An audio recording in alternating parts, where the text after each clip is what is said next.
tó gbé gbólóhùn mi. Aláṣẹ àgbà tó bá igi Kédárìyà. Agbẹ́gbẹ́ ògún, alùpùpù ọ̀sà, àkìrí inú ilé, àkìrí ojú ogun, àròdẹ́dọ̀lá, àárọ̀ ọ̀dẹ̀dẹ̀ ọ̀la, aláàfin àjọbọ̀, asúndẹ̀ẹ̀dẹ̀ bí òjò, ìlú ẹ̀yà Júdà, ẹ̀rù tó ju gbogbo ẹ̀rù mìíràn, ẹ̀rù rẹ̀ tó bá tó ọba.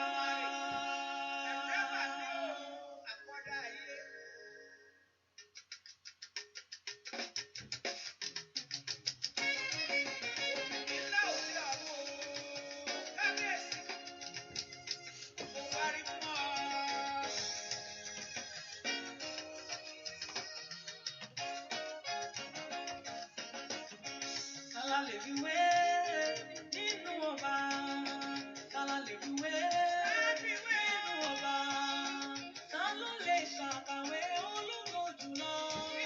Èmi ò rí àkàwé Jésù nínú ayé, àkàwé rẹ̀ ò sí lọ́run o, tó tó ọba.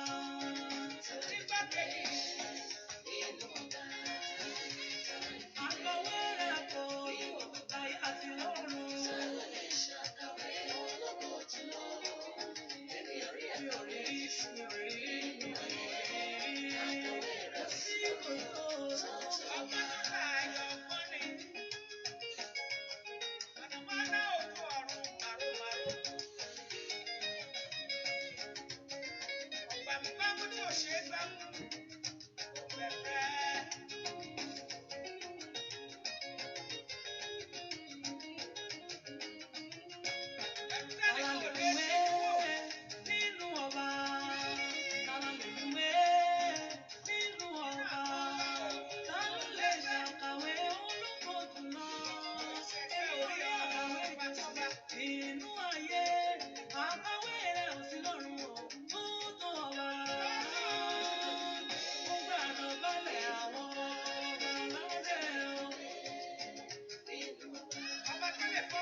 Ìṣẹ̀gbẹ́ ọba kọ́ba, ìjọba ìlú yín ní ìṣẹ̀gbẹ́ ọba kọ́ba.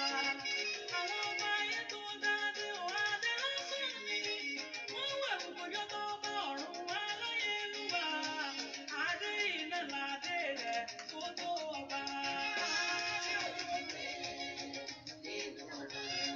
Lẹ́gbà ọ̀run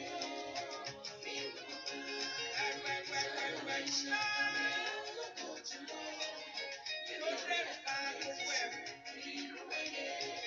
Thank you.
Hallelujah.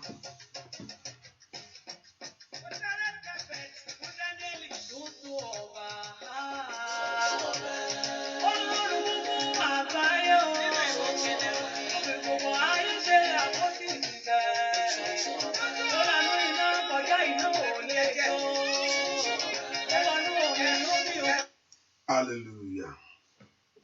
Praise the Lord. Hallelujah. Let's pray. Ẹja gbàdúrà. Ọlọ́run tó pọ̀ ní pátágbára. Ẹgbẹ́ fún orí ọ̀fẹ́ rẹ̀. Ẹgbẹ́ fún àánú ìwọ Jésù lórí ayé wa gbogbo. Ẹgbẹ́ fún ìrìn àjò ayé wa. Ọlọ́run ayọ̀ torí pé ó yẹ Ọlọ́run fún wa. Ó jẹ́ ibi ìsádi àtagbára fún wa. Ẹgbẹ́ pé ìwọ níbi ààbò wa. Ìwọ tó tó sáyà. Ìwọ tó tó sátọ̀. Agbọ́gá fún tó ń ṣe inú ayé wa gbogbo. A dúpẹ́ fún ohun tó tún ṣe lónìí gẹ́gẹ́ bí ọ̀rọ̀ rẹ. Bí àwọn tó bá ké pe ọ̀rọ̀ Ọlọ́run yóò dáhùn. Ó sì fún wọn lágbára ńlá wá fi hàn wá. A gbẹ́ fún wọn lágbára tó ti ṣètò. Ẹ fún wọn lágbára tó fi lé wa lọ́wọ́. Wọn lágbára tó mú fún wa lórí iṣẹ́ gbogbo, lórí ọ̀nà wa gbogbo. Ẹni máa Ísírẹ́lì Olúwa gbọpẹ́. Kábíyèsí, we thank you, Lord, that for what you have prepared to do for us, what you have prepared to give to us, and what you have prepared to release to us. We know that you, God Almighty, you will manifest your grace over our life. You will show your mercy and your kindness. We thank you, Lord, that you will bless us. You will favor us in this season.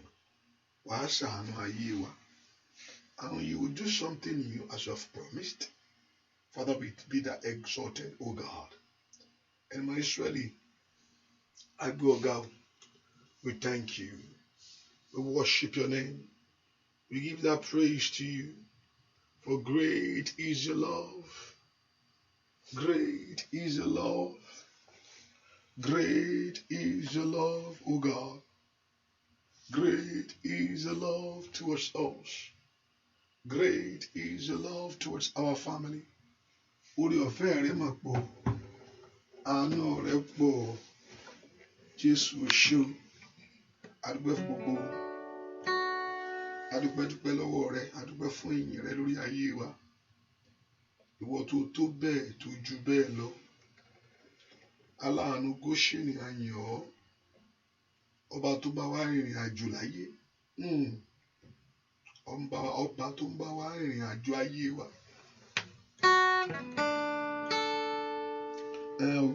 Ọba tó dúró tì wá. Kábíyèsí ṣe o. Lift your voice, just exalt him this hour. Kábíyèsí o. Ẹ ṣé o.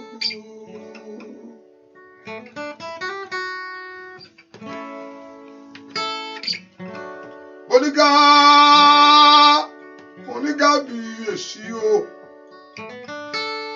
ẹ ṣé bàbá mi o, ọba mímọ́ o, máa ṣe o, ṣe óyá o, óyá, óyá, óyá, ẹ ṣé o. Oníkábíyèsí o, ẹ ṣé lórí ilé rẹ, lórí ọmọ rẹ, lórí ọkọ rẹ, lórí ilé rẹ. Óyá, óyá, óyá, dúpẹ́, dúpẹ́, ọpẹ́ fún kábíyèsí ńlá. Kábíyèsí o, ẹ ṣé bàbá mi, ọlọ́wọ́ gbọgbọrọ Olódùmarè, kábíyèsí.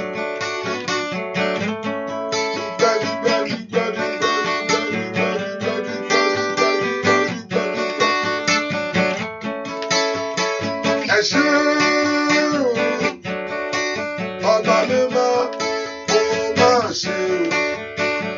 ṣé o, óyá óyá óyá, ẹ ṣé o, ẹ ṣé o, ẹ tó lágbára tó kó gba gbogbo ọpẹ́ rẹ̀ náà.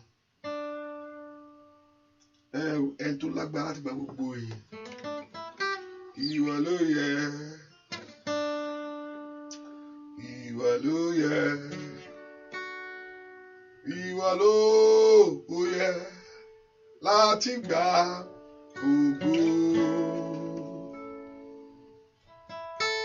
Kábíyèsí, ìwọ ló yẹ, ìwọ ló yẹ. Ìwọ ló yẹ láti gba ògo.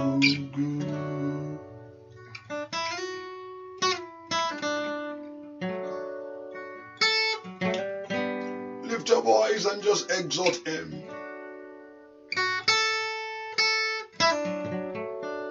Dúpẹ́ lọ́wọ́ lọ. Dúpẹ́ lọ́wọ́ lọ. Kábíyèsí, ìwọ ló yẹ, ìwọ ló yẹ láti gba ògo. Ọ̀yá ń fẹ́ kó dúpẹ́ lọ́wọ́ Ọlọ́run láàárọ̀ yìí, fẹ́ kó fi gbogbo ọpẹ́ fún Ọlọ́run yìí. Ọlọ́pẹ́lọpẹ́ yẹ o, onínìyí nìyí, ọpẹ́ ló yẹ ọ́ o bàbá, Ọlọ́run gbogbo àgbáyé o. Ọlọ́pẹ́lọpẹ́ yẹ o.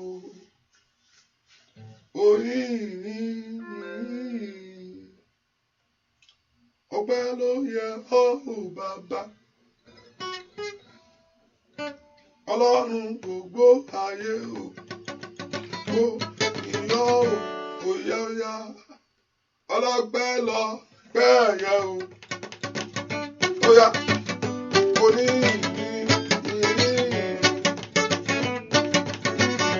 ọpẹ́ ló yẹ ọ́ o bàbá, Ọlọ́run gbogbo ayé o, ó ìyọ́ o, óyá óyá, óyá óyá o. Ọpẹ́ ló yẹ ọ́, ọpẹ́ yẹ ọ́ bàbá mímọ́,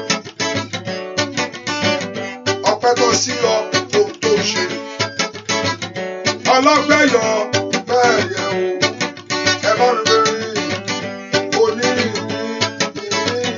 Kábíyèsí, ó tó bẹ́ẹ̀, ọpẹ́ ló yẹ ọ́ o bàbá, Ọlọ́run gbogbo ayé o, ó ìyọ́ o, óyá óyá, ọlọ́pẹ́ lọ bẹ́ẹ̀ yẹ o, kábíyèsí bàbá mímọ́, ọmọ Ọlọ́run gbéga ńlá, ọpẹ́ ló yẹ ọ́ o bàbá, Ọlọ́run gbogbo ayé o, ó ìyọ́ o, kábíyèsí, ó yájú ìgbà rẹ̀ sẹ́. Lórí ọmọ, lórí ọkọ, ó yájú ìgbà rẹ̀ sẹ́. Lórí ẹbí, ó yájú ìgbà rẹ̀ sẹ́. Ó tó bẹ́ẹ̀, ó jù bẹ́ẹ̀ lọ, aláàánú ni, ló bá sọ̀rọ̀ ìyá ló ṣẹlẹ̀. Ló bá sọ̀rọ̀ ìyá ló ṣẹlẹ̀ sẹ́.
voice and thank him. Ọba tó tóbi lórí ohun gbogbo.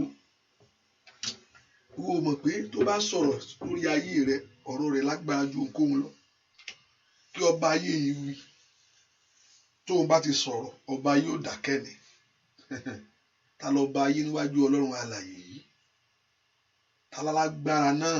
Ta ló sọ pé kò ní ṣeé ṣe ní ìgbà tí Ọlọ́run wà? Ta ló sọ pé kò ní yanjú? Ta ló sọ pé ò ní rí gbà láyé? Fẹ́ kó wo ẹni tó lágbára ju ohun gbogbo lọ. Fẹ́ kó dúpẹ́ lọ́wọ́ pé Olúwa ó tóbi. You are bigger than what I see. Ojú ohun tó ń ṣẹlẹ̀ sínú ayé mi lọ. Ó jù lọ. Ó jù lọ. Fẹ́ kó dúpẹ́ fún ìṣẹ́gun ayé rẹ tó fún ọ. Ó jù lọ. Ma ila kanda labahusha teli brusata. Ó jù lọ. Ojú ohun tó ń ṣẹlẹ̀ nínú ayé rẹ lọ. Fẹ́ kó dúpẹ́ lọ́wọ́ Ọlọ́run. Ọlọ́run mo dúpẹ́ pé ojú ogun ayé mi lọ. Dúpẹ́ lọ́wọ́ Ọlọ́run. Ọlọ́run mo dúpẹ́ pé ojú ogun ayé mi lọ sẹ́. You are bigger than what I see. Greater than what is going on in my life. Ó pọ̀ nípa àdágbára. Jésù ṣeun. Alágbára ńlá. Ibi ìsádi mi. Ìrànlọ́wọ́ mi o. Ibi ìsádi mi. Ìrànlọ́wọ́ mi. Ọba tó mú gbogbo ẹrù mi lọ. Ọba tó mú gbogbo ẹrù. Báwo ní ṣe ṣe láyé? Kí ni dà? Mi kàlí àbó sàtà. Ọba tó mú gbogbo ẹrù ẹ lọ. The Lord that took away your fear. The Lord that took away your fear. The Lord that took away your fear. The Lord that took away your fear. The Lord that took away your fear. Can you lift a voice to God? Can you say, Lord, I just thank you. I give you all the glory and honor. You took away my fear. Ohun gbogbo ẹ̀rù mi lọ. Ẹ̀rù ọjọ́ ọ̀la mi. Ai, Mọ̀kálíà, Sàdándà yóò kàpá. Oya. Rosa to prende kete. Ma to pranda tekete. Oh, makata tataria. Ma soto to likrebasete. Ma rosa kaba. Oya dúpẹ́ lọ́wọ́ Ọlọ́run yìí. Dúpẹ́ lọ́wọ́ Jésù yìí. Bẹ́ẹ̀ kó dúpẹ́ lọ́run. Ẹni bá mọ̀ọ́rẹ́ Jésù kó gbéga. Olúwa ṣeun lọ́pọ̀lọpọ̀. Ó gbójú mi lọ́wọ́ omijé. Ó bá mi fọ́ pósí. Ó di ìbòjì. Olúwa ṣeun o. Ẹ bá mi gbéga o. Ẹ̀yin ẹ tú gbéga. Bó ṣeun. Olúwa ṣeun lọ́pọ̀lọpọ̀. Èṣù gbógun, ọ̀tá gbógun. Ó gbójú mi lọ́wọ́ omijé. Ó bá mi fọ́pọ́ sí. Ó di ìbòjì. Olúwa ṣeun o. Ẹ bá mi gbéga o. Ẹ̀yin ẹ tú gbéga. Bó ṣeun. Èèyàn ló fi agbára rẹ̀ wà láyé. Ọ̀pọ̀lọpọ̀ ò mọ̀ pé ewu wà níbi gbogbo. Ewu wà níbi gbogbo. Gbogbo ibi ọmọ kan lẹ́jọ́ mẹ́ta yìí lórí ìròyìn ẹni tó gbé sínú mọ́tò tó gbé lọ pé ọmọ lọ sí skul o. Lọmọ wọ mọ́tò lọ. Ẹni tó gbọ́mọ dání náà ló fi mọ́tò pa ọmọ dànù. Kí lè yín abẹ́ ṣe tí kí ló fẹ́ bọ́ lọ́hùn fà? Kí ló fẹ́ ẹni tó gbé dání lọ skul náà? Ẹgbẹ́ mistake náà ni ọmọ ṣáàrin sínú mọ́tò lọ́mọ lọ. Ọba tí òjò kọ́ mọ̀ tiẹ̀ lọ. Ọ̀pọ̀lọpọ̀ gbà lọ́mọ ẹ ti gba mọ́tò kọjá. Wọ́n ti gbẹ̀gbẹ́ mọ́tò kọjá tí Ọlọ́run ààbò Jésù dájú. Ìwọ náà ń kọ́ orí ọ̀fẹ́ olúwẹ̀kọ́ wàá máa wá mọ́tò lọ. Mọ́tò kejì ń pọ̀ lọ́dá sáìdì. Ọba tí ò jẹ́ kó wá yàbọ̀. Gbogbo gbà ewu wà níbi gbogbo. Inú ilé yẹn gẹ́gẹ́ ewu wà ń bẹ̀. Ọlọ́run gẹ́gẹ́ ẹ̀pọ̀lọpọ̀ lẹ́nu tó rìn lórí step lẹ́nu ọ̀nà ilé rẹ̀ gẹ́gẹ́ tó yí pẹ́rẹ́ tó gbàbẹ̀ lọ. Kí ni àwọn yẹn ṣe? Kí ni ìwọ ṣe tó fi dán ọ sí? Ìwọ ló mọ̀ ṣe. You are the one that know how to do it. Ṣé ìwọ mọ́mì màmá tó mọ̀ ṣe o dáàdì tó mọ̀ ṣe ẹ pẹ̀lẹ́ bẹ́ẹ̀ ni kí ló mọ̀ ṣe kí lèèyàn mọ̀ ṣe bùrọ̀dá tó mọ̀ ṣe àǹtí Mrs. Perfect Olúwa ṣeun lọ́pọ̀lọpọ̀ Olúwa ṣeun lọ́pọ̀lọpọ̀ ó kò ojú mi ọwọ́ òjé ó bá mi fọ́ ó sí òkìbòjì Olúwa ṣeun o bàbá ẹ̀yìn ẹ̀tú ìgbéga ó ṣeun ó yá Olúwa ṣeun lọ́pọ̀lọpọ̀ ó kò ojú mi ọwọ́ òjé ó bá mi fọ́ ó sí òkìbòjì Olúwa ṣeun o ẹ̀yìn ẹ̀tú ìgbéga ó ṣeun. Bá fọ ọgbẹ́ fún ẹ tó ní security ayé ẹ lọ́wọ́ ẹn tó ní security ayé olú ẹ lọ́wọ́ nù Ọlọ́run ni ọlọ́lábò is the one that holds the key of the security of your life ẹn tó ní lọ́wọ́ nìyẹn aláàbò wa olùpamọ́ wa ọ̀tá fẹ́ kí ọ̀tá ti gbé ọwọ́ gbé ọtí òótọ́ òde pé wọ́n ní kò mọ̀ rí ṣe ṣùgbọ́n o tún rí ṣe ẹ jẹ́ ká palẹ̀ rẹ̀ mọ́ Ọlọ́run láíláí ẹ lè ṣe o ẹ lè fọwọ́ kan láíláí ìlérí àṣẹ mọ́ lára ni o ó ń jà fún o mọ̀ ẹ tó wá ń jà fún ọ lọ́wọ́ tó wá ń kápá sí ló ń ṣe báyìí sí àmọ́ ògbà nígbà gbogbo tí mo ṣe fún ẹ pẹ̀lú gbogbo tí mo ṣe fún ẹ pẹ̀lú gbogbo àánú tí mo fún ìwọ ọmọ yìí tí mo ń ṣe fún ẹ sí nǹkan tó yẹ kó tún máa ṣe fún mi nìyí ọba tó tún wù ẹ̀ṣẹ̀ náà. The Lord ọba tó bíbélì pé ó ní Ọlọ́run lọ́ra láti bínú Ọlọ́run ò dédé ń bínú Ọlọ́run ò kì í dédé ń bínú ó máa bíbélì pé ó lọ́ra God is very patient with us ọmọ ìkíni ò tún ṣe kíní ìṣá ọmọ ìkíni bó ló wà yẹn náà ga o hallelujah Ọlọ́run kò kì í dédé bínú. Ìgbà tó fẹ́ lọ pa Sódómù àti Gòmórà hàn ó negotiate náà kò gbà ní. Only if we can we see 5 people? He said, no, there is no 5. If we can see 5, I think I will surrender. I will not do it. The last point is that God is going to destroy the righteous with the wicked. Ṣé Ọlọ́run yóò pa olódodo pẹ̀lú ẹlẹ́ṣẹ̀ bí? No, I'm not going to do that. The heart of the Sodom and Gomorrah is so wicked. And now, the only thing, what Jesus said, if the Sodom and Gomorrah can have the privilege to hear the gospel, it's more better. Ohun tí àwa gbọ́ lénìí, ká ní Sodom àti Gomorrah gbọ́, wọ́n á ní ìrònúpìwàdà. Bàbá lónìí à ń gbọ́ kí lẹ́ ń san kí lẹ́ ń wí ẹ lọ jókòó níbì kan jọ ohun tí ó sì wá láǹfààní Sódómù àti Gòmórà kò lórí ọ̀fẹ́ gbà ó láti gbọ́ ẹrù nípò wà dáadáa àwọn áńgẹ́lì yẹn ò lọ píríṣì wọ́n lọ fún wọn ní ìdájọ́ tó le ní kàkàkàǹkà wọ́n píríṣì fún wọn wọ́n lọ wàásù kankan. Sódómù kò sí orí ọ̀fẹ́ fún Sódómù Ọlọ́run bẹ́ná lubẹ̀ bẹ́ẹ̀ ni ó bá dúpẹ́ fún orí ọ̀fẹ́ tí Ọlọ́run fọ́ àánú tó fi gbọ́ ọba tó ní sùúrù fún ọ ọba tó ní sùúrù fún èmi ọba tó ń fi àánú rẹ̀ wò mí dúpẹ́ lọ́wọ́ Jésù yìí lift your voice and thank him ọba tí ò jẹ́ káyé ṣe ń sá tí ò jẹ́ kó ràn ọ́ as the enemies doing their own stuff. God did not allow those things to prevail in your life.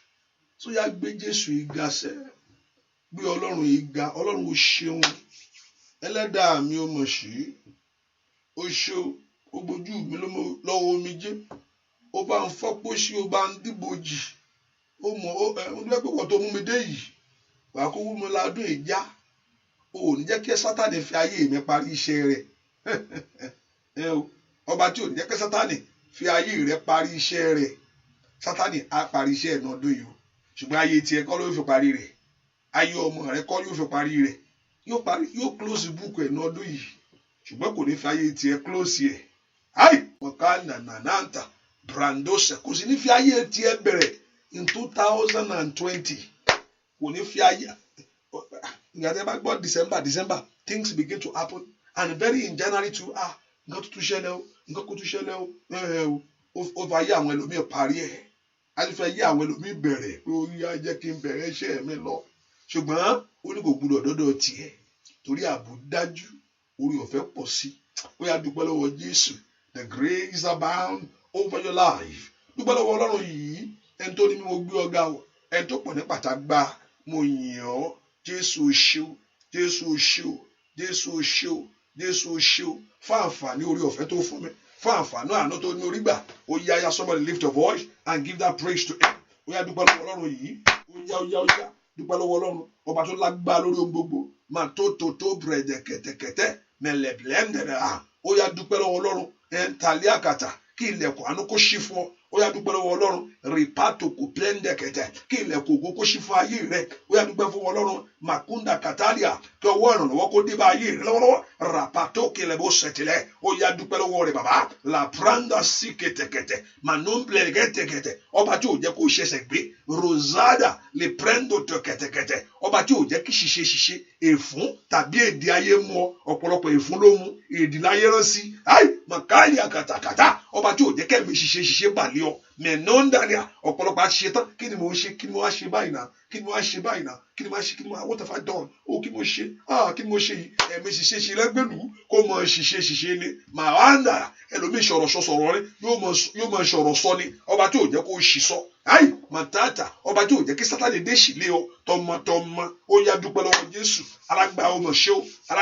ṣé o ó bá mi ń já ìjà ayé mi ò mẹ̀tẹ́líà èwo ni mo lè jà ń bẹ̀ tẹ́bí ta ni mo mọ̀ yá dàgàtàkàtà ó bá ń pa wọn lẹ́nu mọ́ ó dín kìnìún ayé lẹ́nu mẹ́tótótó lé àkàtàkàtà àmọ̀tẹ́kùn èèyàn rìkàtàkàtà àti paramọ́lẹ̀ wọn ní òṣòtòkòtò ó sàn mọ́ wọn dá sán ẹni wọn Ísírẹ́lì ó gbé ọ̀gá ọmọ ṣé o ọba tí ò gbàgbé mi dúpẹ́ lọ́wọ́ Jésù yìí Jésù ọmọ ṣé o gbọ́ àdúà lórúkọ Jésù Kristi Olúwa wa now go before the Lord and begin to ask the Lord to forgive all your sin.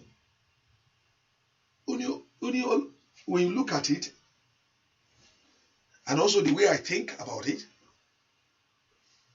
kò sí fọ́ọ̀tù látọ̀dọ̀ Ọlọ́run èmi ò rí fọ́ọ̀tù kan tọ́rọ̀ bá ń sọ̀rọ̀ mo máa dákẹ́ ni èmi ó máa jẹ̀bi ẹ̀ Ọlọ́run mi lè jẹ̀bi Ọlọ́run torí God is perfect God in all his ways. Tí Ọlọ́run bá ń sọ̀rọ̀ mi lè jàre ẹ̀ Ọlọ́run ìrọ̀nà wọ́n ló ṣe kan tó yẹ kó ṣe. God is a perfect God and he works in a perfect way. God is a perfect God and he works in a perfect way. Tó bá sọ̀rọ̀ èmi máa jẹ̀bi ẹ̀ mi lè jàre ẹ̀ láìláì mo ti gbàwẹ̀ mo ti gbàdúrà mo ti sọ dámẹ́wàá mi mo ń give offering nínú àmọ́ mo ṣàṣe gbogbo ẹ̀ náà mo ju gbogbo ẹ̀ mi ṣe ìdọ́jú àpò kí ni kù báwo. Tó bá sọ̀rọ̀ pẹ̀lú gbogbo orí ọ̀fẹ́ rẹ tó ń sọ pé owó mo ń dáwó wúwo náà gbogbo ayé mi mo ti fi sí Ọlọ́run ṣọ́ọ̀ṣì gangan ló bí mi sí àwọn òbí mi gan ni pásítọ̀ tó bá sọ̀rọ̀ ìwọ ló jẹ̀bi. Bẹ́ẹ̀ ni Jóòbù pẹ̀lú gbogbo nǹkan tó ṣe tí nǹkan rọ̀lù gbà tó ń sọ̀rọ̀ tó Ọlọ́run sọ pé arákùnrin níbo ló wà nígbà tó ń dá gbogbo kiri yẹn ó yá dádì kíákíá ló dọ̀bálẹ̀ ó kì í lọ gbàdúrà fáwọn ọ̀rẹ́ ẹ̀mí ìbínú ti wọnú ẹ̀. Bẹ́ẹ̀ ni gbàtàwọn yẹn ń sọ̀rọ̀ ó ti bínú sí wọn ó ti ní ẹ̀mí òdì sínú wọn pé kí lẹ̀ ń sọ yìí náà èmi èèyàn gidi ni mí náà èmi ń ṣe bírí àbó ṣe bírí ló pààyàn rí náà àbí kí ló ṣe kí ń ṣe bírí náà wá ti ní ẹ̀mí sínú àwọn ọ̀rẹ́ rẹ̀. Olúwa ní kí n tó dá sọ̀rọ̀ ẹ o, lọ gbàdúrà fún àwọn ọ̀rẹ́ rẹ̀. Gbà tó gbàdúrà fún àwọn ọ̀rẹ́, ilẹ̀kùn ṣí. So kò sí tó o bá sọ̀rọ̀ tọ́lọ́wọ́ bá sọ̀rọ̀ àti kékeré mi mo dàgbà kíní ọkùnrin kankan ò ṣe kíní kan, obìnrin kankan ò ṣe kíní kan, gbogbo ara mi mo òun ni ó jàre rẹ, torí kò síbi tó o kù sí, kò síbi tí o kù sí. He's only one that is perfect. Who is the perfect one? And he's the only one that is faithful, and he's the only one that is righteous. He's only one that is faithful, he's only one that is righteous. Gbogbo òdodo rẹ kí ló sọ pé ó jẹ́? Ẹ dáhùn, ẹ bá mi dá mi lóhùn. Gbogbo òdodo rẹ kí ni Bíbélì pè é?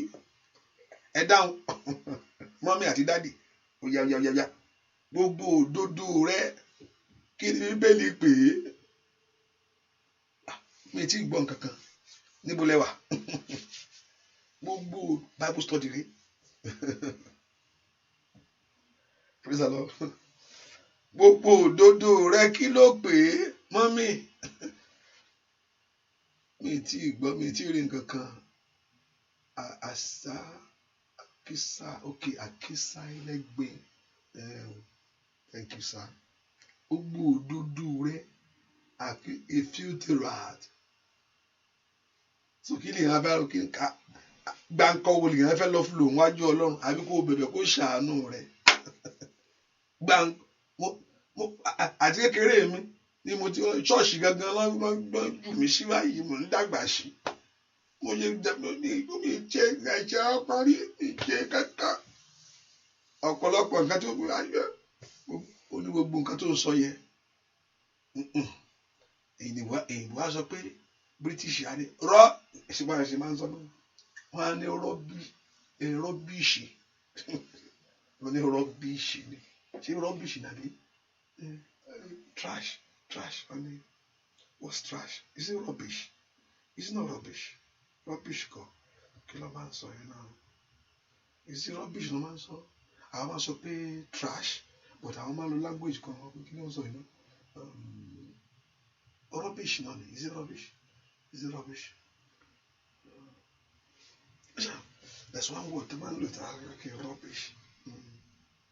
Yeah. Gbogbo rẹ̀ àkísà ẹlẹ́gbẹ̀ẹ́ ló pè é. So níbo ló wá kù sí? Gbàtọ́ lọ́ máa sọ pé ó dàgbà, mo ń ṣọ́ọ̀ṣì mo dàgbà sí. Mo ṣe wà ní, mo ṣe wọlé ọkọ rèé o, nígbà kí n kan kò sí nǹkan kan.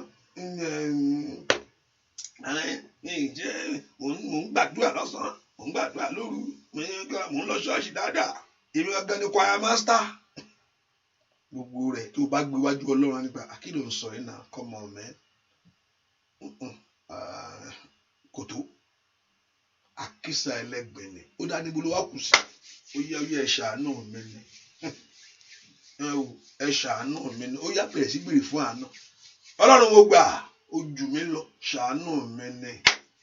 Ó yá ń bolo wàṣẹ́. Màkáyà pàṣàìdà láàrin gbogbo àwọn àyà mi. Èmi nìkan bẹ̀ ni mi ṣe nǹkan kan. Èmi nìkan bẹ̀ láàrin wọn ni mo sin Ọlọ́run. Èmi náà tí mo wá sin Ọlọ́run yìí náà ni gbogbo nǹkan wá ń jẹ́. Ó yá. Níbo ló wà sọ fún Jésù sẹ́? Àánú mi ni kò ṣí. Brada Kataliaba, Mondo Brende Kete. Ó yá gbàdúrà pé àánú mi ni kò ṣí. Ó yá. Ẹ ṣàánú mi ni o. Ẹ ṣàánú mi ni o. Ẹ ṣàánú mi ni o. Ẹ ṣàánú mi ni o. Olúwa ṣàánú mi. Bàtínómẹ́wò mà sọ bẹ́ẹ̀. Màtó Brada Kata. Ẹ̀tọ́ bínú afọ́jú bí kí ọmọ yìí ṣe náà, ó ní kò sẹ́ni tó dẹ́ṣẹ̀. Ó ní ta ṣé bàbá rẹ̀ ni àbí màmá rẹ̀? Is he his father or his mother? The Bible, Jesus said no.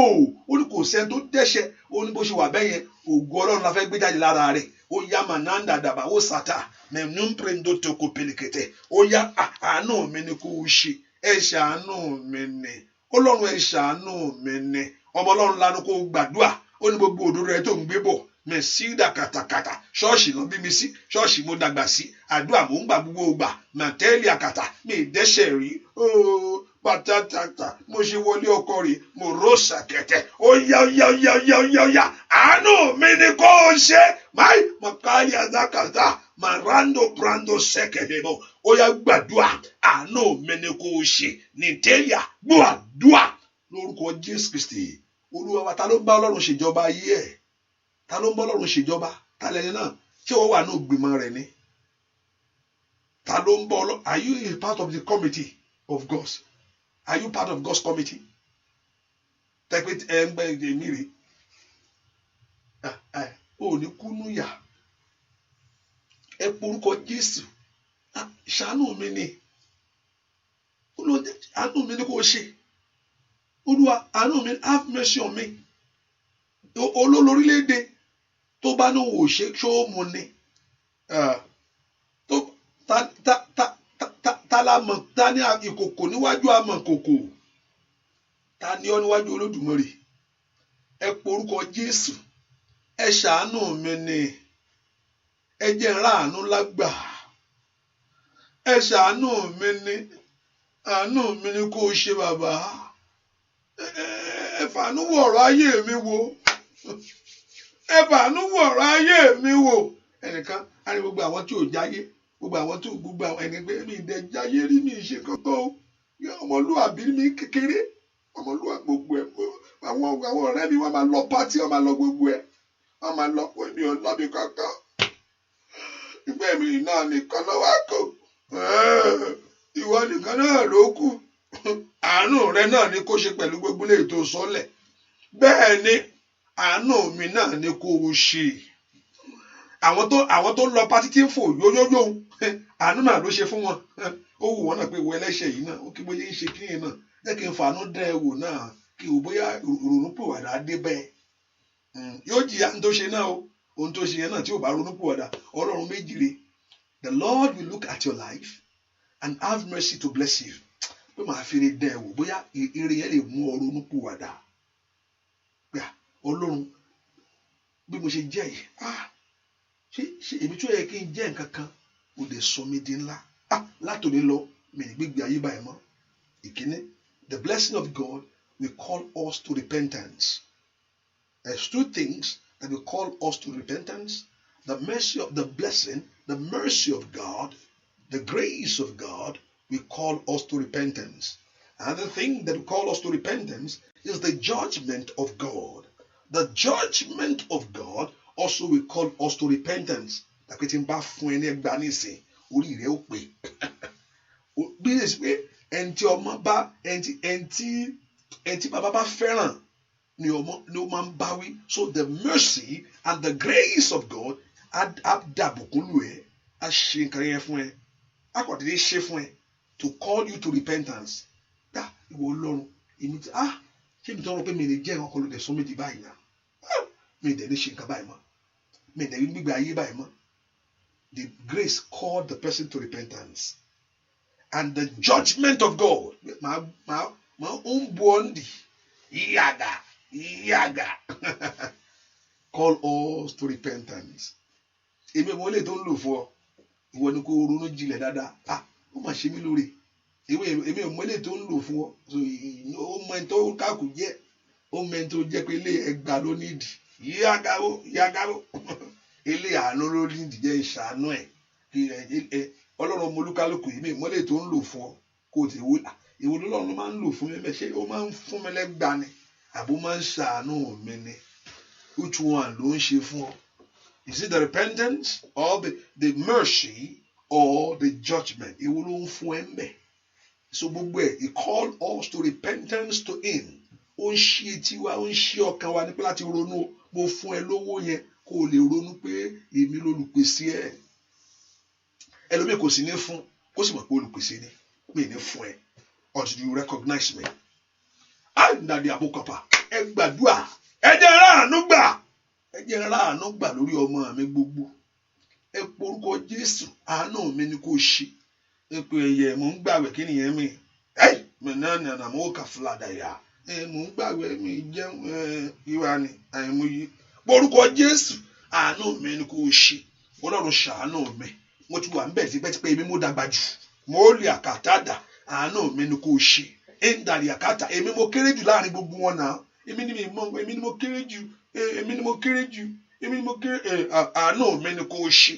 Somebody pray li prado tẹ̀kẹ̀tẹ̀kẹ̀tẹ̀ ó yá gbàdúrà àánú mi ni kò ṣe rosato plendekete mando predokoto liketekete ó yá orúkọ Jésù dáadáa àánú mi ni kò ṣe. Somebody ask for God's mercy bíde fún àánú ńlá ẹ ṣàánú mi ni Ọlọ́run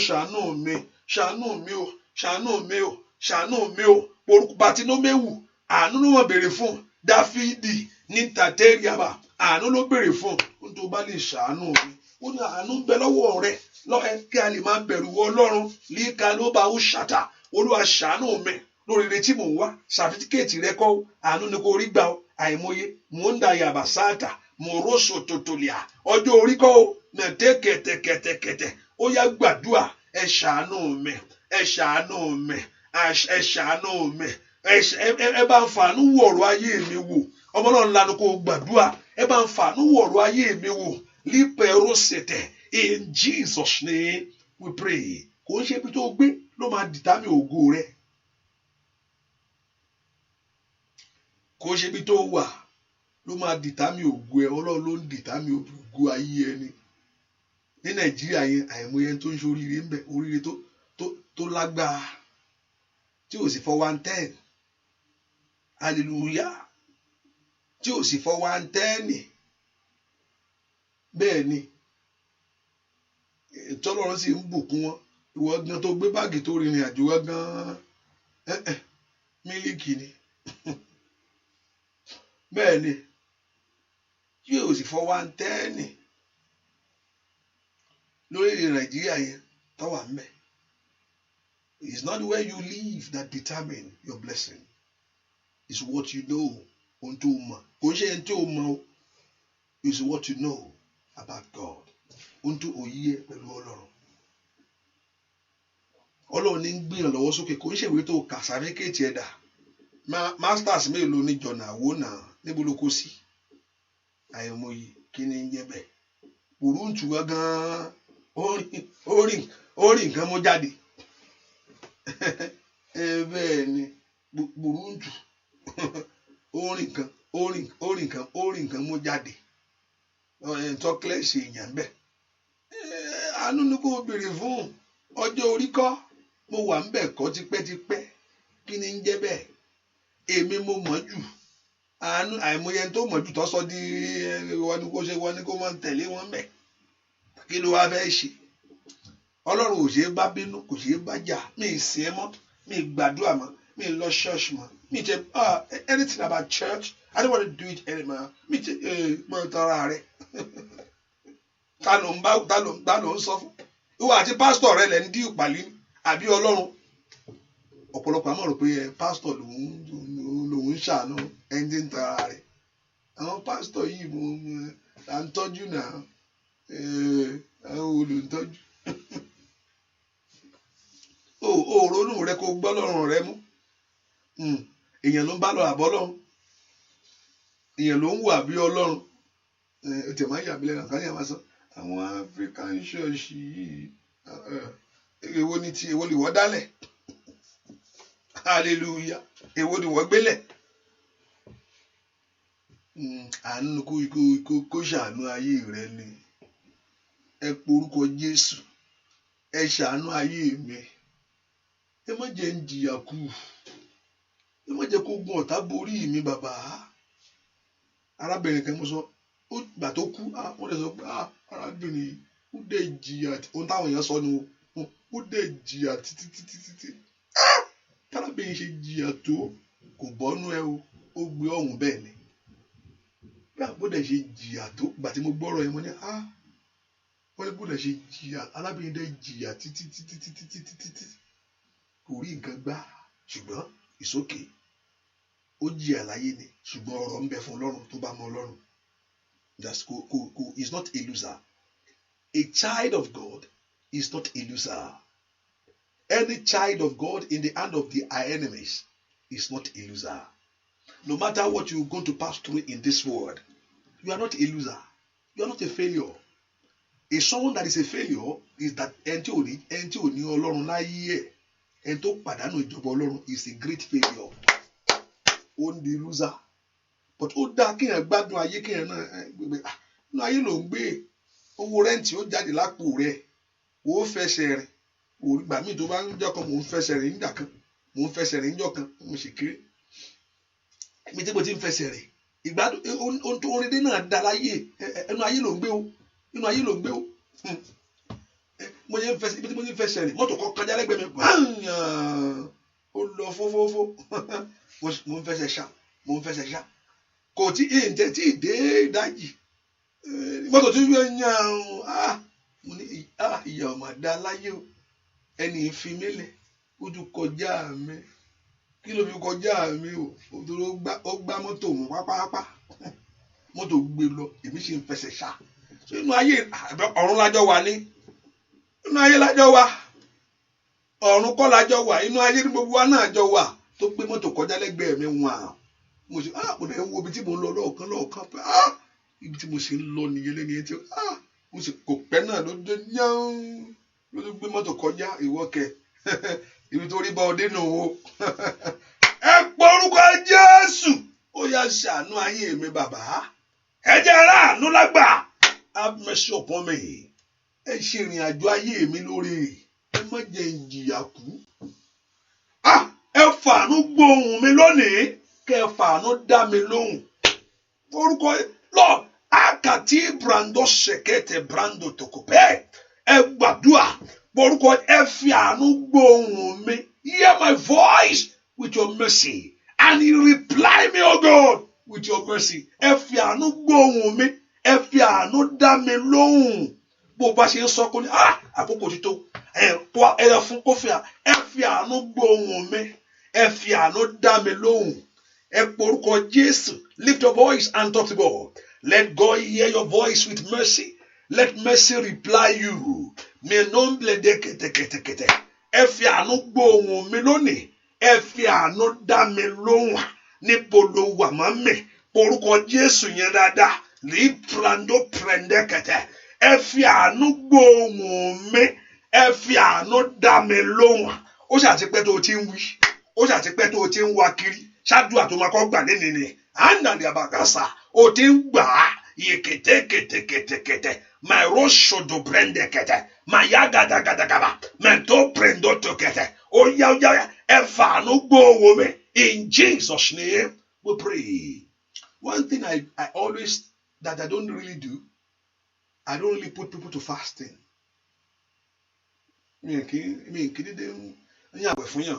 I don't.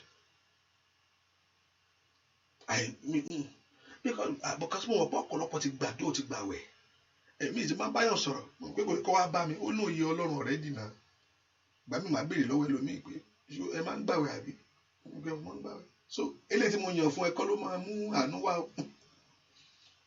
pé eléyìí tí mo wá gbà eléyìí tí mo dàlú ọ funfun mẹ́ta ni búlù méje ni ló máa yẹn kọ́ hallelujah o ti ń gbàdúrà already o ti ń gbà pé àpò ẹ̀yin lẹ lágbára níbo lágbára wà kò ságbára kámi kankan àwọn big pastor kò ságbára mi kankan o Ọlọ́run ni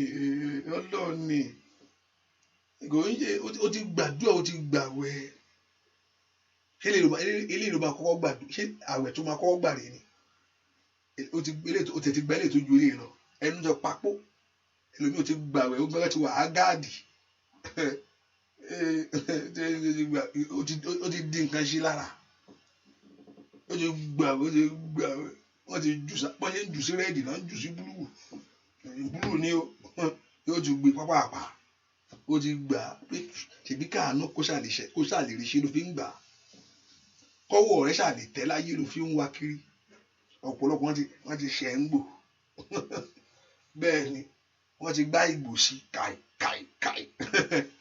bẹ́ẹ̀ ni kí lójú wò tí ì rí kí lójú wò tí ì rí gan àti bẹ́ẹ̀ ni orúkọ Jésù ṣebí kí ìdààmú yìí náà ṣáà lè tán ni ṣebí kó ṣáà lè láṣeyọrí láyé ló fi ń wá kiri ó yẹ orúkọ Jésù ẹ fàánú gbóhùn mi ẹ fi àánú dá mi lóhùn Olúwa fi àánú gbó kó wù ọ́ tàánú ó yẹ kí ìyà ìtàn lónìí kó wù ọ́ tàánú kó fọ orúkọ rẹ jáde kúrò nínú líìsì ìyà kó wù ọ́ tàánú kó fọ ọwọ́ rẹ sókè kó wù àánú tàánú kó jẹ́ láṣeyọrí láyé kó wù ọ́ tàánú kó gbà lọ́wọ́ agbára fìyà jẹni kó wù ọ́ tàánú kó ṣàánú fún ayé àwọn ọmọ rẹ gbogbo kó wù ọ́ tàánú kó ṣílẹ̀kùn àánú àbáyọ rẹ láyé ẹ porúkọ Jésù ẹ fàánú gbóhùn mi ẹ fàánú ládá mi lóhùn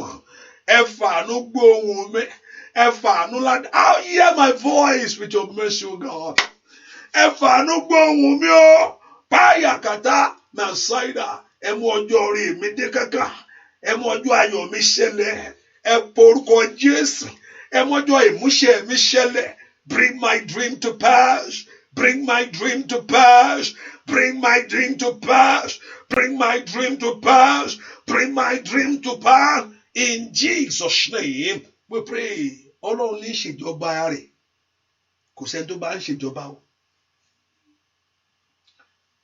Ọlọ́run he say he lift one up and he pull one down. Ta ló fẹ́ mú? God lift one up and he pull one down. But one thing that God will never do, we never put the righteous person down. Ohun tí ò lè ṣe nìyẹn kò ní ṣe. God will never lift the wicked up and put the righteous down.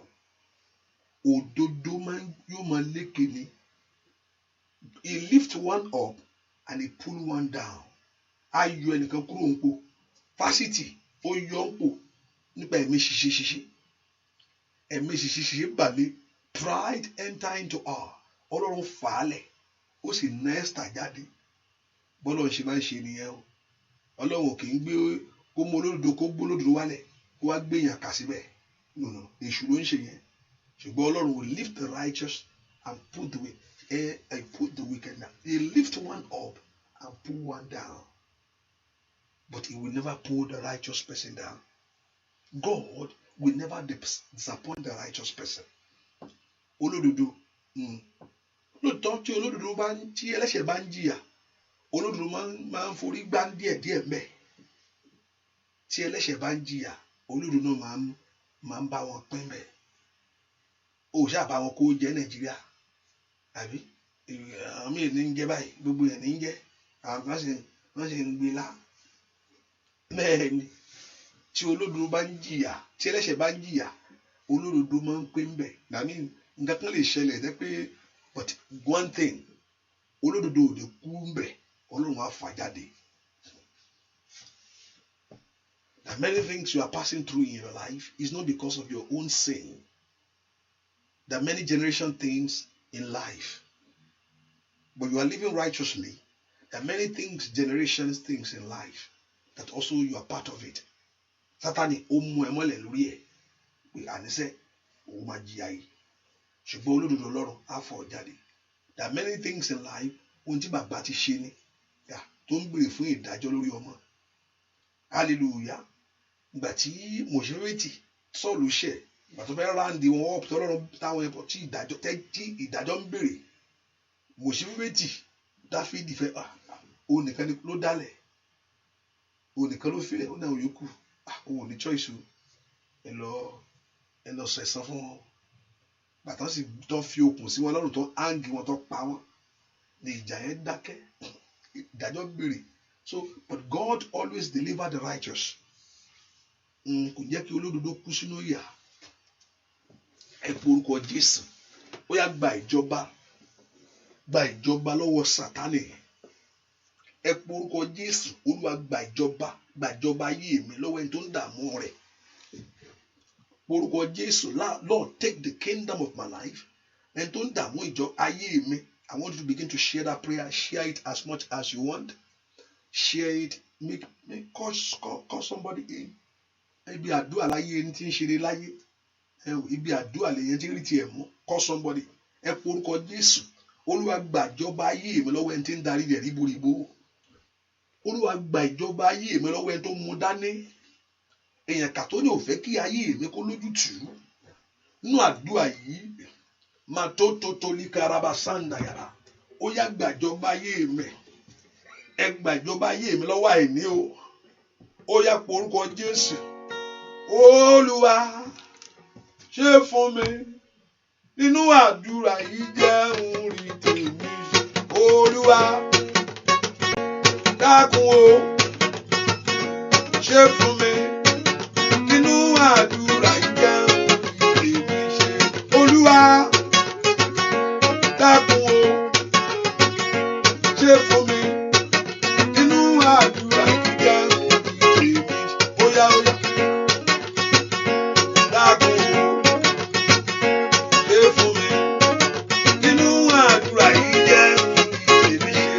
Olúwa dákun o, bàbá mi o, ṣe fún mi. Nínú àdúrà yíyá, óyá óyá óyá o. Olúwa dákun o, ṣe fún mi. Nínú àdúrà yíyá, Olúwa bàbá dákun o, ṣe fún mi. Nínú àdúrà yíyá.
Sórí ayé mi, Olúwa pàpà rẹ̀ lára mi. Mo ṣe kọrin mo rójú ẹsẹ̀. Ojú ẹsẹ̀ àmì nìyẹn. Tàbí tó yẹn bá a mark ojú ẹsẹ̀, ṣóyè ojú ẹsẹ̀. Ẹni tó gba ayé mi kọjá tó fi àmì sórí ayé mi. Màmá Jábésì ó fi àmì sórí ayé rẹ̀. Ó ní ọmọ ìbànújẹ́ ni ọmọ kọ́mọ leléyìí. Ó ní ọmọ ìbànújẹ́ ni. Ó ní ọmọ ìbànújẹ́ ni Jábésì. Ó fi àmì sórí ayé. Màmá rẹ̀ gba ayé ẹ̀ kọjá ṣùgbọ́n ó lé àmì mọ́. Ẹ porúkọ ẹni tó gba ayé mi kọjá tó fi àmì sí i. Níbi tí mo gbà kọjá tí àmì wà lórí ayé mi. Ìwọ Jésù fi àmì ẹ̀jẹ̀ rẹ parẹ́. Ẹni tó gba ayé mi kọjá èyí tó fi àmì sí. Ibi tí mo gbà kọjá tí àmì wà nú ayé mi o.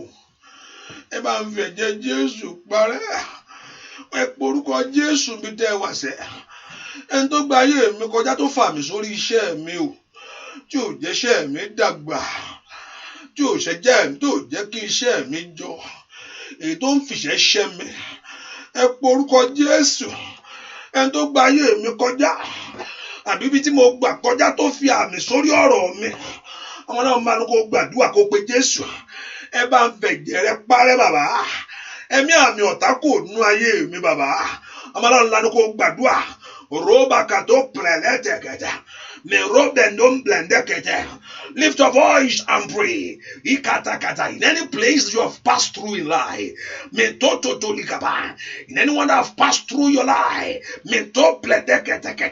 that caused disappointment in your life, níbi tí mo gbà kọjá ìkẹtẹkẹtẹkẹtẹ èyí tó mú àmì sórí ayé mi, ẹni tó gba ayé mi kọjá, ẹni tó fi àmì sínú ayé mi o, oyè lábẹ́ ọ̀rọ̀ tí mo gbà kọjá èyí tó mú àmì sínú ayé mi o, lábẹ́ ọ̀rọ̀ èèyàn tó gba ayé mi kọjá èyí tó mú àmì àṣetì wá, èyí tó mú àmì ìdíwọ́ wá, ẹ̀fẹ̀jẹ̀ Jésù parẹ́. Can you open your heart and pray? Can you lift your voice to God? Ẹ̀fẹ̀jẹ̀ Jésù pa gbogbo àmì ọ̀tá rẹ̀. Manto brandota li prendo to plekẹtẹkẹtẹ mẹlu prendo takata yaba. Ó yá gbàdúrà lórúkọ Jésù Kristi Olúwa wa.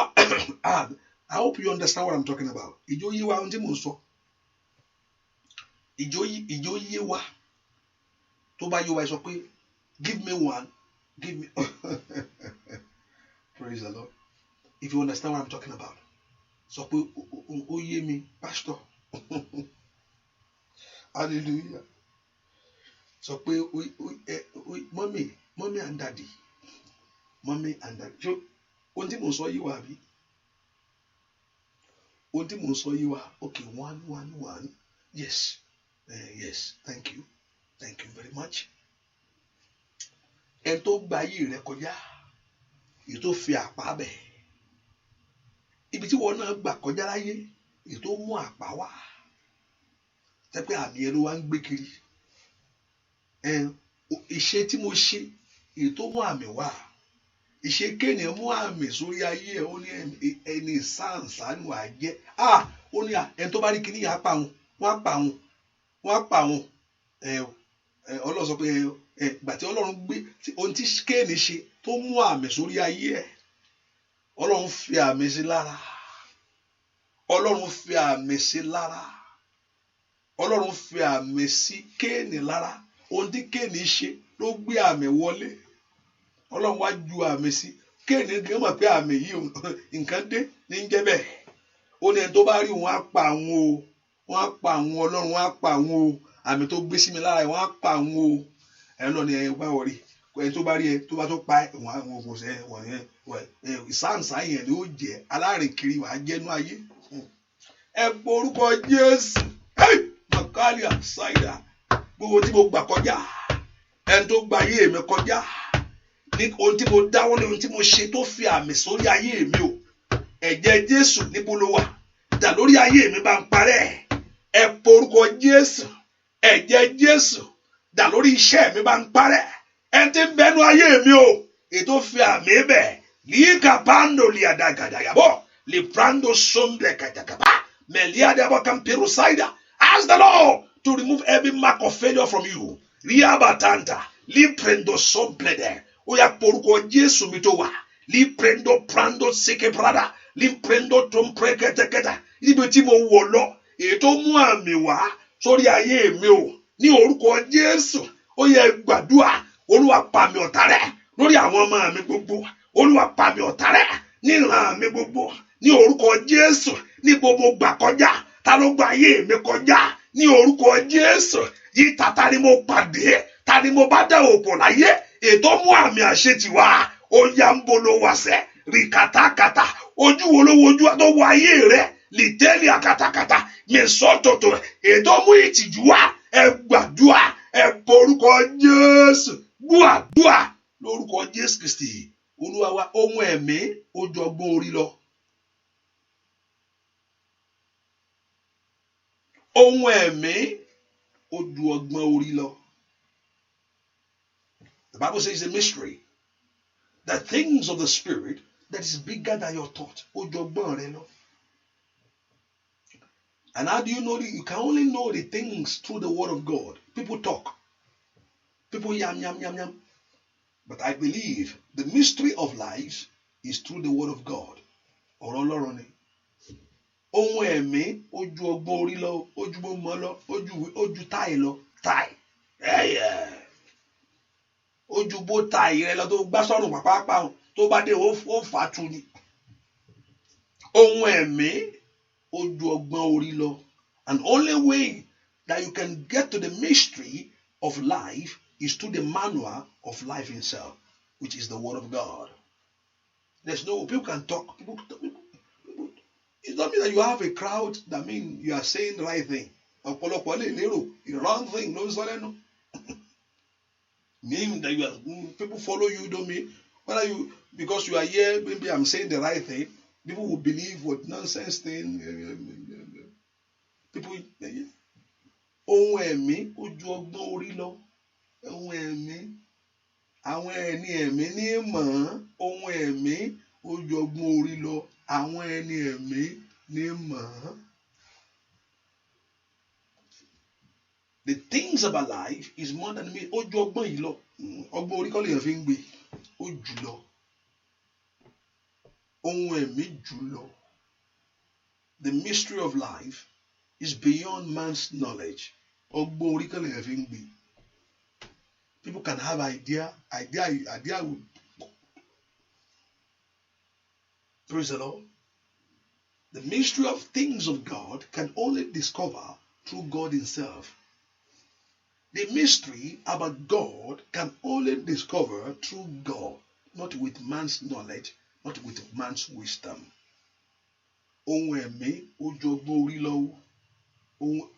Ohun ẹ̀mí ó ju ọgbọ́n orí lọ. Kọ́kọ́ ohun ẹ̀mí ó ju ọgbọ́n èèyàn lọ. How do you know it?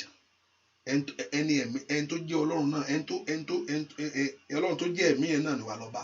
Mi sọ pé yan o. Hallelujah. We have different opinions to very different things. We have different ideas.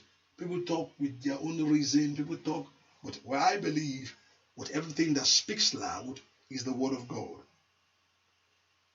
Ohun tó sọ̀rọ̀ dáadáa ni ọ̀rọ̀ Ọlọ́run. Nothing else.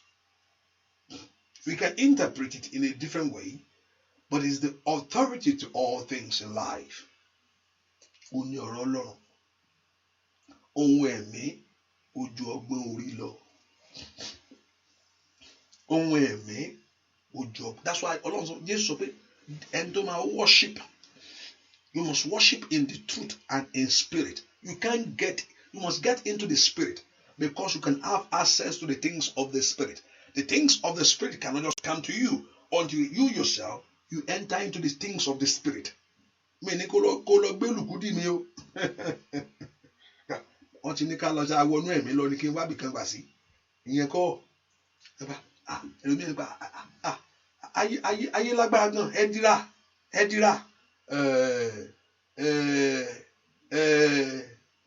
àwọn ayé lágbára gan jẹ́ kí n dira dáadáa ni jẹ́ n dira ọ̀pọ̀lọpọ̀ ní ń dira ohun tó fi dira ayé mọ bàǹtẹ́ rẹ wọ́n mọ bàǹtẹ́ ní bẹ́ńdì rẹ̀ wọ́n mọ bẹ́ẹ̀ ni máa yìn ẹ̀ kó lọ dira o wọ́n ti ní pé ohun ẹ̀mí ni ẹ jẹ́ ń jáde ìta ọ̀rọ̀ mi gbàtà o ọ̀yà jókòó ní ilé rẹ jẹ́jẹ́jẹ́. Ohun ẹ̀mí ó ju ọgbọ́n orí lọ. I know that 100%. Kò sọ ọgbọ́n orí náà fi ń gbé ọgbọ́n orí asọnù ìwé ajábọ́lẹ̀. You only discover the things of the spirit through the spirit of God Himself. Life about Him is a mystery beyond man. It's a mystery beyond you. But how do you have the understanding of the things of the Spirit? Now, when you surrender to Him, the author Himself, and to man, and you can have the knowledge of it to the Word of God. Nípa ọ̀rọ̀ Ọlọ́run, ó dárí pé kó máa ka Bíbélì rẹ̀ rà, Bíbélì ẹ̀ gbàmú pápápá, gba Bíbélì rẹ̀ mú kó máa kà. Ọ̀pọ̀lọpọ̀ máa ń gbàdúrà kó ka Bíbélì rí.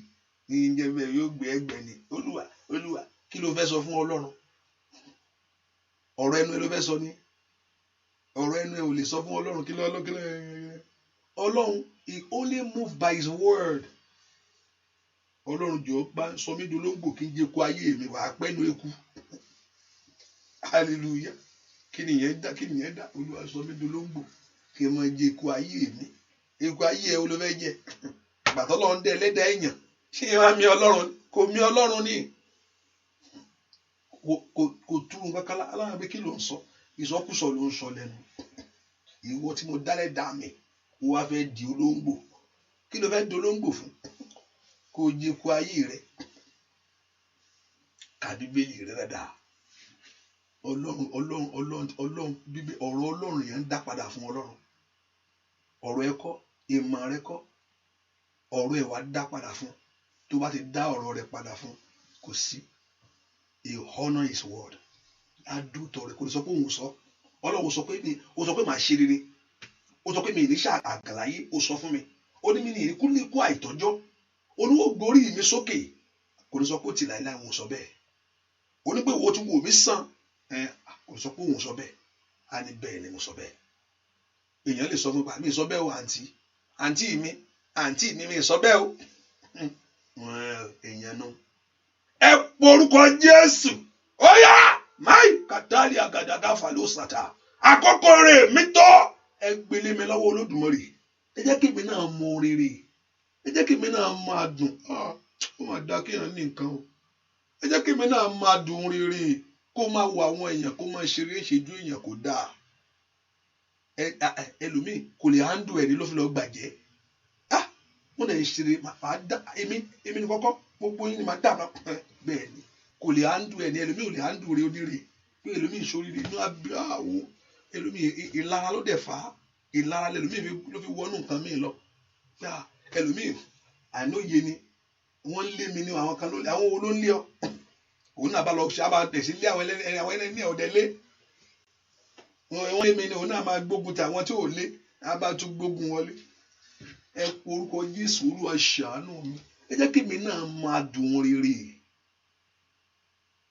Ẹ jẹ́ kí mi náà máa dùn. Gbà mí ti máa. Ẹ jẹ́ kí mi náà máa dùn rere.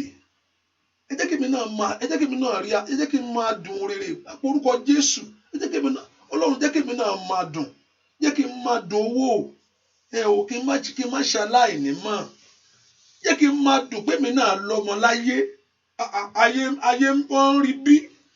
Jẹ́ kí mi náà máa dùn ọkọ̀ fútúwájì ẹsẹ̀ ò dá. Ẹ porúkọ Jésù. Jẹ́ kí mi náà máa dùn wé gbélùú. Màkàdà kúrà sáìtà kò fẹsẹ̀ rìn kò yan dáadáa. Pípẹ́ àìkú fi olè dẹ́kọ́nà bẹ̀ ẹ má jẹ́ ń lọ bẹ̀ yẹn níbo ni ẹ má jẹ́ ń lọ. Ẹ jẹ́ kí mi náà máa dùn iṣẹ́. Ẹ mú ìṣẹ́ kúrò ní ayé mi o.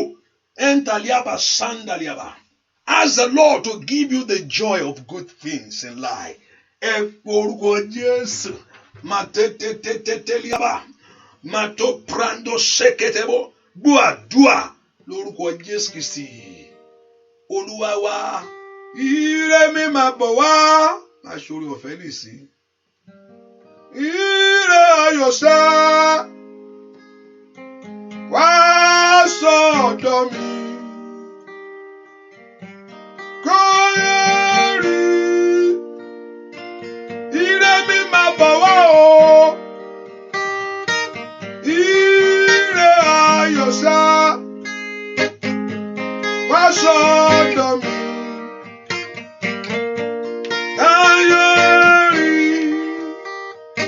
Ọmọ mi máa bọ̀ wá.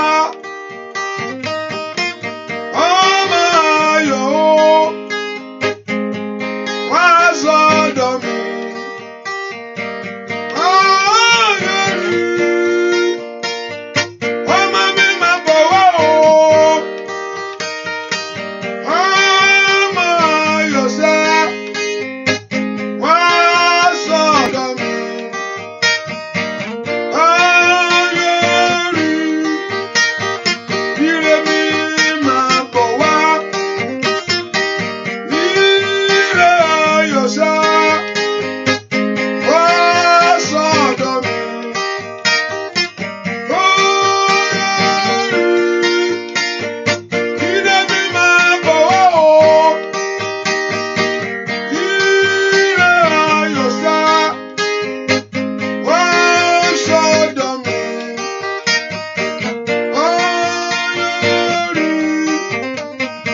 lọ́rùn rẹ yẹn Olúwa já.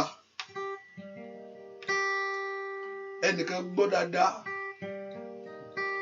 Àjàgà ayé lọ́rùn rẹ Olúwa já lónìí. Ohun tí ayé gbé kọ́ Ọlọ́run Olúwa já. But everything that enemy has put upon your life, Olúwa já. Ṣàmì wàá kù sí rí o, wàá rí ìyanu yẹn o. Àjàgà lọ́rùn rẹ Olúwa já. Ohun tí ayé gbé sí ẹ lọ́rùn Olúwa mú kúrò.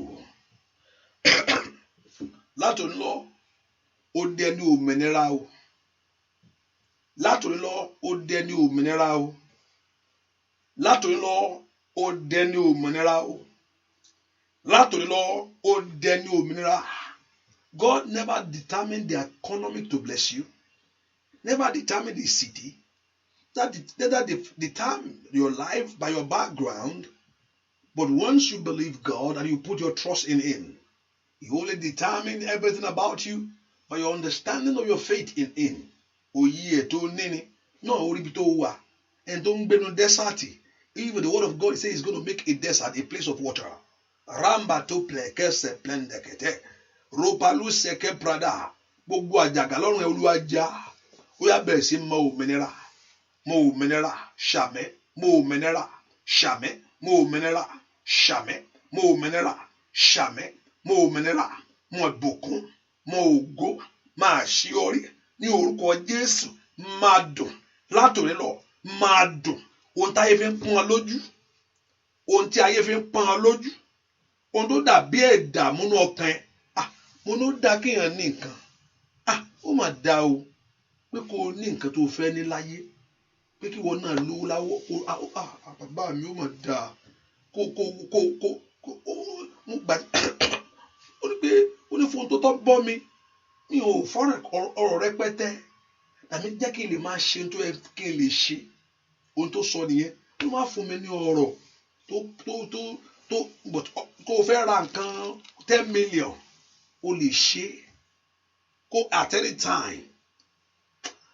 Ó mà dá láyé o kéèyàn ní nǹkan tó ń fẹ́. Lórúkọ Jésù lónìí kàtídàbàkà sòdó blẹ̀kẹ̀tẹ̀, ó yá Ọlọ́run kó bọ́ ọ pàdé. Ohun tó jẹ́ bí ìpọ́njú, ohun tó jẹ́ bí ìdààmú, torí pé o sọ ẹni tó dẹ ẹ lọ lónìí o sì wojú rẹ̀. Lórúkọ Jésù ìdààmú rẹ dópin. Ṣàmì dáadáa. Lórúkọ Jésù ìdààmú rẹ dópin. Alágbára aládásọ̀rọ̀ rẹ ní orúkọ Jésù. The Lord will visit you. The Lord will visit your life in the name of Jesus. As from today, receive the divine blessing, divine favor of the glory of God. Olúwa kó ṣàánú ayé rẹ. Ó yá kó ráàánú gbà. Ó yá kó ráàánú gbà. Ó yá kó ráàánú gbà. Ó yá kó ráàánú gbà. Ó yá kó ráàánú gbà. Ó yá kó ráàánú gbà. Ó yá kó ráàánú gbà. Ó yá kó ráàánú gbà. Ó yá kó ráàánú gbà. Ó yá kó ráàánú gbà. Ó yá kó ráàánú gbà. Oore ọ̀fẹ́ kó dájú fún ọ. Oore ọ̀fẹ́ kó dájú fún ọ. Oore ọ̀fẹ́ kó dájú fún ọ.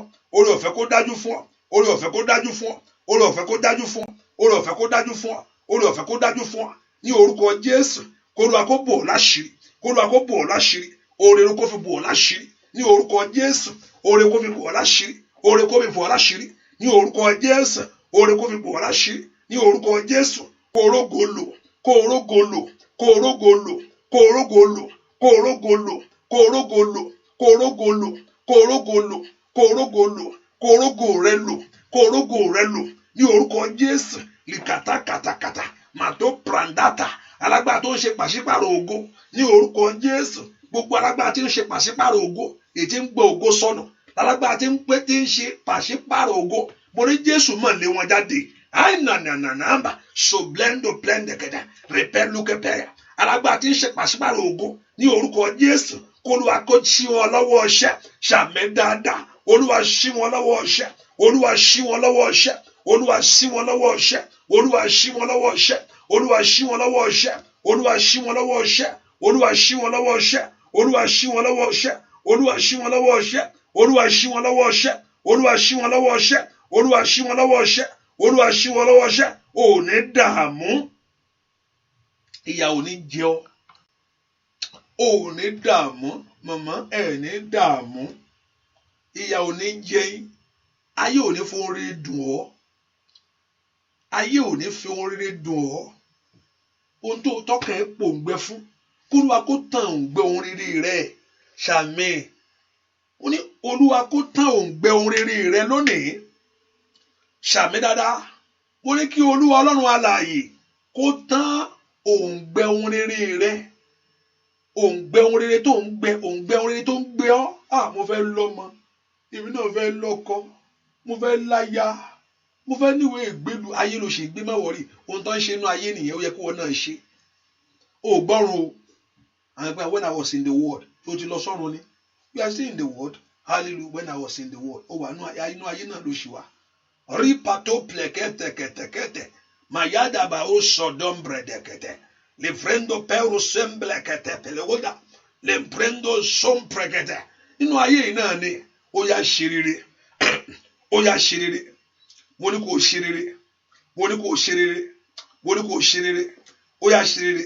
ìyà ò ní jẹ ọ́ mọ́ ní orúkọ Jésù nípa àṣẹ Ọlọ́run ni òpin dé bá ayé rẹ kó gba ojútùú ọ̀nà rẹ kó gba ojútùú òpin dé bá àṣetì òpin dé bá àmúbọ̀ ṣàmì dáadáa ó bá ṣàmì can you agree with me can you agree with me can you agree with me ní orúkọ Jésù ìyà dópinnu ayé ẹ ẹ̀gàn dópin ayé rẹ ò ní fi ṣe yèé mọ́ ní orúkọ Jésù ògo dé bọ̀ ògo dé bọ̀ ògo dé bọ̀ ògo dé bọ̀ ní orúkọ Jésù apọ́nilójú ajẹ àfìyàjà ayé ẹni adayé ẹni láàmú ètí Sátánì rán sínú ayé ẹ kólúwa lé jáde kólúwa lé jáde kólúwa lé jáde kólúwa lé jáde agbéniṣẹ́lẹ̀ ayé ẹni mọ́lẹ̀ mẹ́tò tèkètè afayé ayé ẹni yíra rí kàtàkàtà ètí Sátánì yàn tí ọ tó yàn tí iṣẹ́ rẹ tó yàn tí ayé ọmọ rẹ ó yẹ ẹ jáde o ẹ palẹ̀mọ́ ẹ jáde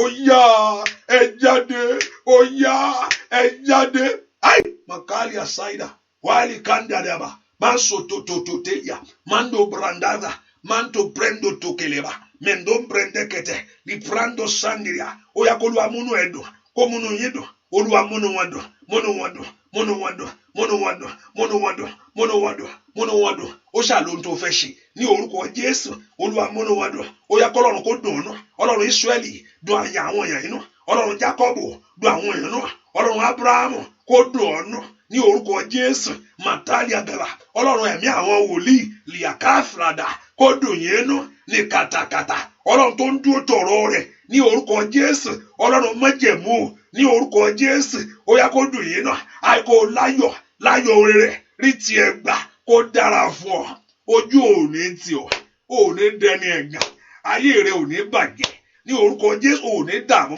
ohun tó jẹ́ òǹgbẹ rẹ lónìí ìwọ Jésù omi ìyè mẹ́ntàlí àdàkàfàlìà wà ilà káfà Jésù omi ìyè ní tèkètè Jésù the bread of life Jesus the bread of life Jesus the way and the truth to life ó yẹ kó fara rẹ̀ hàn kó fara rẹ̀ hàn lórí iṣẹ́ rẹ̀ lórí ayé ọmọ rẹ̀ kó fara rẹ̀ hàn ní orúkọ Jésù kó rí tiẹ̀ ṣe kó rí tiẹ̀ ṣe kó rọ́pẹ́ dùn kó rẹ́rì jẹ́ kó rọ́pẹ́ dùn kó rẹ́rì jẹ́ kó rọ́pẹ́ dùn kó rẹ́rì jẹ́ kó dára fún ọ kó dára fún ọ ogun èpè dópin lónìí ní orúkọ Jésù àsọtẹ́lẹ̀ òkùnkùn ó bàjẹ́ àsọtẹ́lẹ̀ òkùnkùn ó bàjẹ́ nínú ọdún yìí wàá jáde pẹ̀lú ire ni ní orúkọ Jésù nínú ọdún yìí wàá jáde pẹ̀lú ire ni wàá jáde kóònù rẹ pẹ̀lú ire ni wàá wọnú 2020 pẹ̀lú ire tó pọ̀ yìí kàtàkàtà ire ayọ̀ yóò ṣẹlẹ̀ ire ìbùkún yóò ṣẹlẹ̀ wàá rí tiẹ̀ mú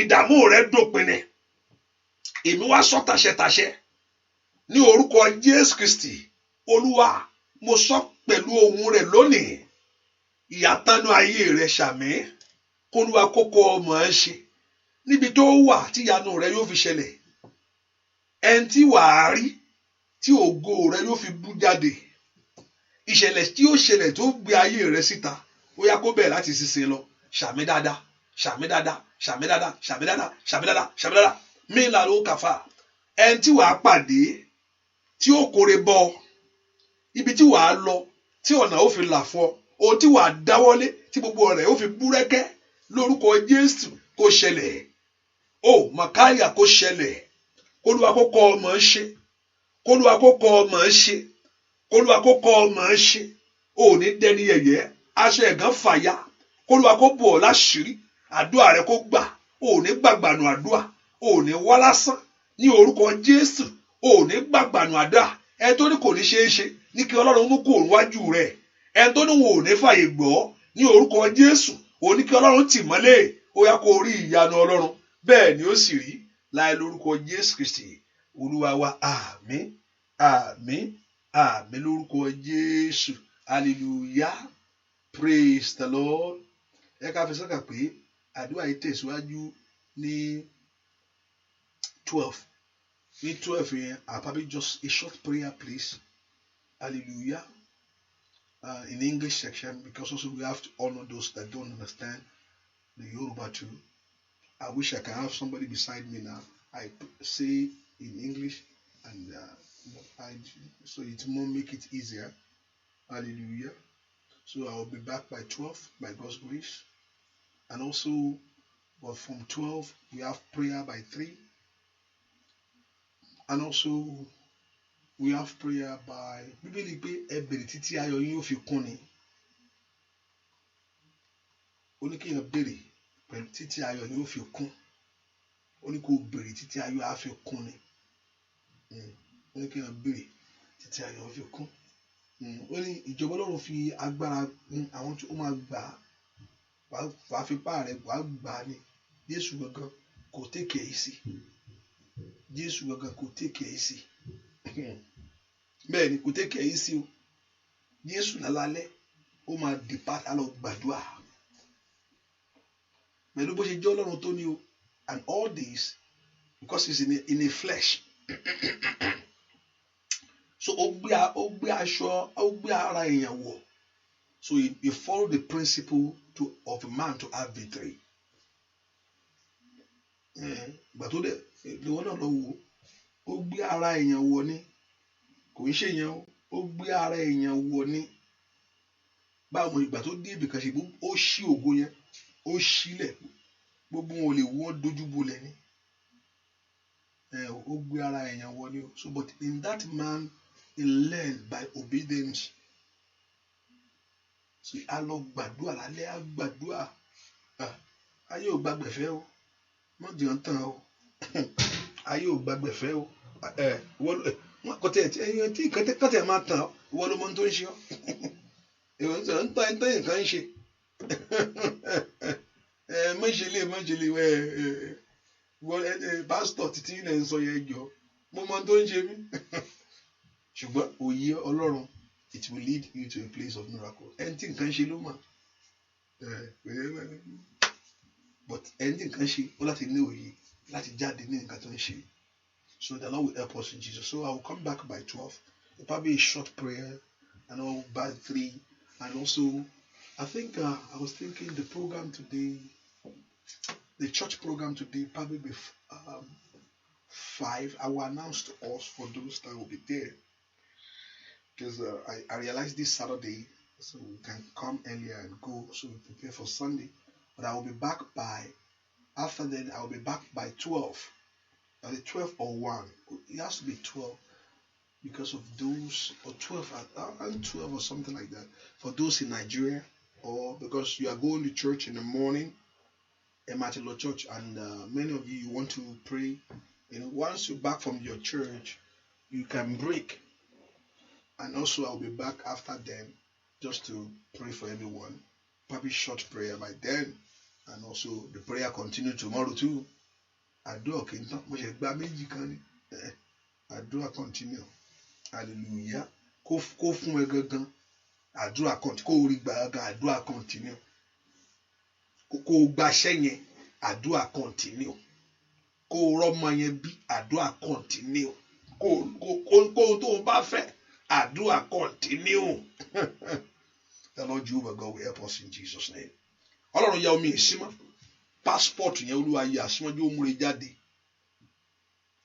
Iṣẹ́ yẹn lórúkọ Jésù kó mú ìbùkún jáde. Ògo Olúwa kó farahàn lára yín.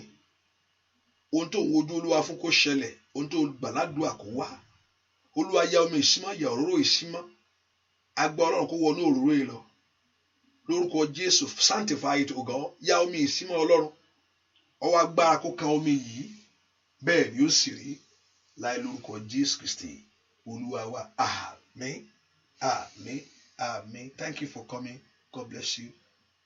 Make sure you share it. Call your friends. Wọ́n sì lè wọnú bọ́ọ̀sì yẹn papọ̀. Bẹ́ẹ̀ ni ọkọ̀ àgbàlá ṣiṣẹ́ lẹ̀. So they can still join. God bless you. Bye-bye. Ìṣẹ̀gbẹ́ ọba tó bá lójọba ìlú yìí ní ìṣẹ̀gbẹ́ ọba.